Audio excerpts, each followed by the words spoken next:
Quand les charters sont arrivés, il fallait qu'il y ait un guide qui correspond à ces nouveaux besoins, c'est-à-dire que c'était une nouvelle population qui n'avait pas les moyens d'aller dans de grands hôtels, qui voyageait en autostop, en autobus, qui allait dans des auberges de jeunesse et qui avait besoin d'informations tout à fait novatrices et qui ne correspondaient pas aux grandes collections de guides culturels de l'époque. Tous les autres guides étaient que culturels.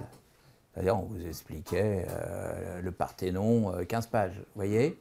Alors que le routard, il s'intéressait au petit bistrot en bas, demandait à Madame Untel de vous faire un souvlaki et tout. C'était très novateur. Les guides du routard sont remis à jour chaque année avec des modifications. C'est un travail inlassable de toute une rédaction qui nous fait confiance depuis des années.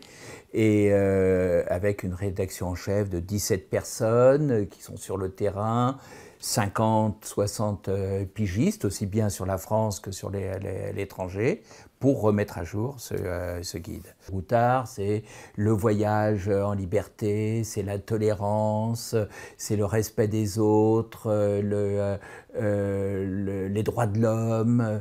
C'est des valeurs qui existaient en 1973 dans le premier guide du routard, le voici, et qui existent toujours dans le dernier guide qui vient de sortir.